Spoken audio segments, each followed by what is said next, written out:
bismillahi raxmaani raxiim kulanti wacan wanaagsan daawadayaal waxaad dhegeysanaysaan isha wararka ee beledweyne city qodobada aad isha wararka ee beledweyne city ku maqli doontaan waxa ay kala yihiin khasaarihii dhimashada weeraradii mataanaha ee ka dhacay sabtidii isgoyska soobe oo sii kordhaysa waxaa lasoo sheegayaa ama ila laga helayo nooca daawada ee loo adeegsaday qaraxaasi ayaa lasoo sheegayaa inay ahayd daawada lagu magacaabo TNT oo runtii qayb weyn ku lahayd burburka intaas la eg iyo sidoo kale ganacsatada magaalada muqdisho oo lagu tuhmayo amaba dusha loogu tuurayo in ay soo degsadaan daawada ay kooxda argixisada al-shabaab u adeegsato qaraxyada noocaasa oo lagu magacaabo TNT oo la sheegay inay tahay daawo dhanka beeraha loo adeegsado dadka muqdisho ayaa dusha uga tuuray ganacsatada magaalada muqdisho in daawadaasi ay kasoo dejiyaan dekada magaalada muqdisho ayna ka iibiyaan kooxda argixisada al-shabaab sidoo kale waxaad ku maqli doontaan sida ay wadamada caalamka uga falceliyeen weerarkii argixisada ahaa ay ku qaadeen kooxda argixisada al-shabaab maalinimada sabtiga dadka shacabka ee magaalada muqdisho sidoo kale beesha murursade ayaa waxaa lasoo sheegayaa in ay sii xoojinayso dagaalka ka dhanka argixisada al-shabaab gudoomiyaha gobolka hiiraan ayaa halkiisii asigana ka miistay hanjabaad uu cagaha dhulka ugu dhuftay kooxda argixisada al-shabaab intaas ayaad ku maqli doontaan ama qodobadaasi ayaan diiradda ku saari doonaa isha wararka ee beledweyne city balse waxaan kaa codsanaynaa daawadayaal dhegeystayaal in aad sii sheergarayso barnaamijkan si walaalaheen ama asxaabtiina aad u gaaro codkeenna ama aad nagala qayb qaadataan inaad nagu dhiirigelisaan sheerka iyo liketa barnaamijka isha wararka ee beledweyne city aan ku horumare xogaha laga helayo tirada dhimashada iyo dhaawaca ee qaraxyadii sabtida waxaa sii kordhayay tirada dadka ku dhintay qaraxyadaasi isxigxigay sabtidii ka dhacay dhismaha wasaaradda waxbarashada oo ku taala isgoyska soobe ee magaalada muqdisho waxaana saacadihii ugu dambeeyey meydad kale oo laga soo saaraya dhismayaasha ku burburay qaraxyadaasi wasaaradda caafimaadka ee soomaaliya ayaa sheegaysa in tirada dhimashadu ay haatan marayso 120 qofood dhinaca kalena waxaa socda gurmad loo sameynayo dadka ay dhibaatadu kasoo gaartay qaraxyadaasi lagu hoobtay maalinimadii sabtiga aheyd oo ka dhacay magaalada muqdisho dowladda ayaa shalay magacaawday guddi heer wasiira oo isku dowlada howlaha gurmadka ee socda waxaana gudoomiye waa wasiirka caafimaadka Dr. Cali Xaaji dadka muqdisho ayaa waxaad moodaa in markaani ay hiil la garab taagan yihiin dadka shacabka waxyeelada kasoo gaartay qaraxyadii ka dhacay mataanaha ahaa ee magaalada muqdisho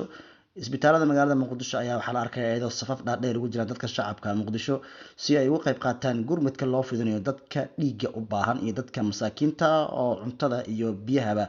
ay la garab taagan yihiin dadka muqdisho ayaa waxay muujiyeen walaalnimo iyo iscaawin dhab ah marka dhibaatooyinka noocaana waxaana lagu yaqaana dadka muqdisho inay ay iscaawiyaan marka musiibo intaan la eg ay ku timaado dadka muqdisho ayaa waxaa lasoo sheegayaa in ay fahmeen amaba ay la socdaan in daawooyinka kooxda argixisada al-shabaab u adeegsato weerarada noocaan ah ay tahay daawada lagu magacaabo TNT oo dhanka beeraha loo adeegsado kooxda argixisada al-shabaab ayaa daawadaasi u adeegsata qaraxyada waxayna ku dhibaateeyaan dadka shacabka ah dadka muqdisho ayaa waxay dusha ka saarayaan ganacsatada magaalada muqdisho oo la sheegay in ay soo degsadaan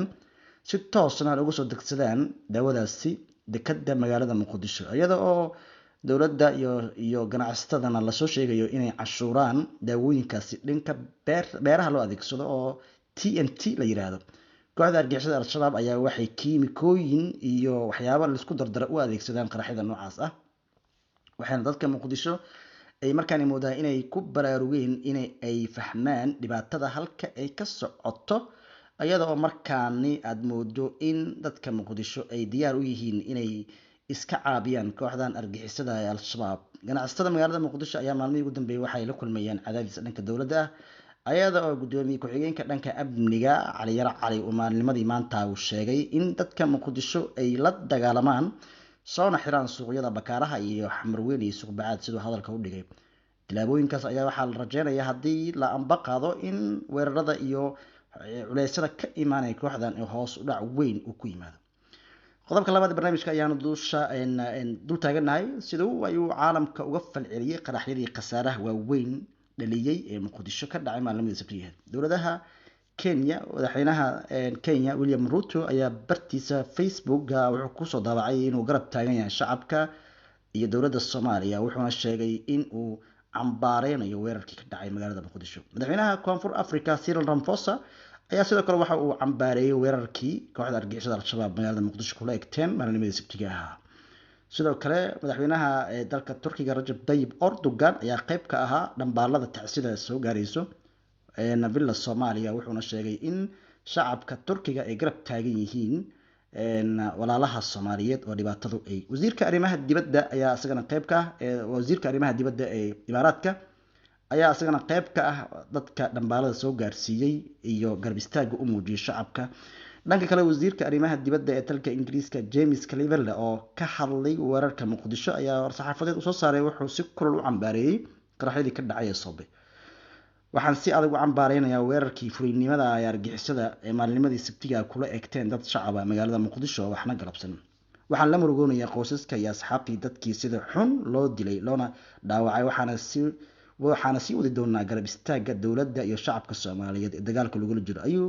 hadalkiisii kusoo koobay wasiirka arrimaha dibadda ee dowladda Ingiriiska. waxaa sidoo kale cambaareyn dusha uga tuuray weerarkii ka dhacay magaalada Muqdisho aqalka cad ee Mareykanka, waxayna sheegeen dowladda Mareykanka inay garab taagan shacabka Soomaaliyeed ayna cambaareynayaan weerarkii fulinimada ay ka dhacay. sidoo kale madaxa qaramada midoobay Antonio Guterres ayaa tacsiid tiiraayale u diray shacabka iyo dadka Soomaaliyeed iyo dowladooda, wuxuuna sheegay in qaramada midoobay ay aad uga xuntahay wixii ka dhacay magaalada Muqdisho. howlgalka qaramada midoobay ee Soomaaliya ayaa wacd ku maray inuu garab istaagi doono dhammaan dadka Soomaaliyeed iyo dowladoodaba. maalinimadii sabtiga ayay ahayd qarax mataana ah kooxda argixisada al-shabaab kula egteen dad shacab ah magaalada Muqdisho. beesha murursade ayaa waxaa lasoo sheegayaa in ay magaalada Muqdisho ka daabushay ciidan iyo saanad military iyada oo ay u rartay dhankaas iyo deegaanada lagu magacaabo Wabxo oo 40 kilomitir u jirta degmada Ceelbuur, iyadoo lasoo sheegayo in dhaqdhaqaaqa weyn oo magaaladaasi lagu qabanayo magaalada Ceelbuur lagu xoreynayo beesha murursade waayay dambaba ay ka wadeen degmada Maxaas ee gobolka Hiiraan. al-shabaab ayaa waxaad moodaa in gobolada dhexe looga adkaanayo markan, iyada oo magaalada Muqdisho ciidan iyo saanad military oo aad u hubeysan ee kooxdan beesha murursade ay u dirtay deegaanadaasi si loo xoreeyo degmada Ceelbuur. gudoomiyaha gobolka Hiiraan ayaa asna halkiisii ka miistay hanjabaad uu cagaha dhulka ugu dhuftay kooxda argixisada al-shabaab. gudoomiye Cali Jeete oo ahaa hoggaanka kacdoonka argixisada al-shabaab loogu jiro oo dadka Soomaaliyeed ay ku tilmaameen halyeyga sababtu ahaa in kooxda argixisada al-shabaab ee markan shacabka gorodda isku galaan, ayaa waxa uu meel fagaara kula hadlay deegaanka Tardo dadka shacabka, wuxuuna sheegay in kooxda argixisada al-shabaab uusan marnaba ka hareynin oo uu diyaarna u yahay in inta ka dhimanna uu cirib tiro. wuxuuna sheegay in kaliya uusan gobolka Hiiraan uu dagaalkaasi kula galin kooxda argixisada al-shabaab, oo uu sheegay in guud ahaan shacabka guud ahaan dalka meel walba oo argixisada joogto inuu dagaalka uu diyaar u yahay inuu ka qayb galo, uuna sheegay in kooxdan in lasoo afjaro ay markan aad u sahlan tahay. gudoomiyaha gobolka Hiiraan ayaa waxaa lagu xasuustaa bilowgii weerarada argixisada al-shabaab lagula jiro ama dagaalka lagula jiro kooxda argixisada al-shabaab inuu ahaa odaygii hormuudka u ahaa in dagaalkan uu qarxo loogana sifeeyo deegaano fara badan gobolka Hiiraan. intaas ayaan kusoo koobnaa barnaamijka isha wararka ee Beledweyne City. waxaan idinka codsanaynaa inaad barnaamijkan sii sheer gareysaan la wadaagtaan asxaabtiina. inta barnaamijka mid lamid ku midna waxaan kaga tegaynaa sidaas iyo nabadgelyo.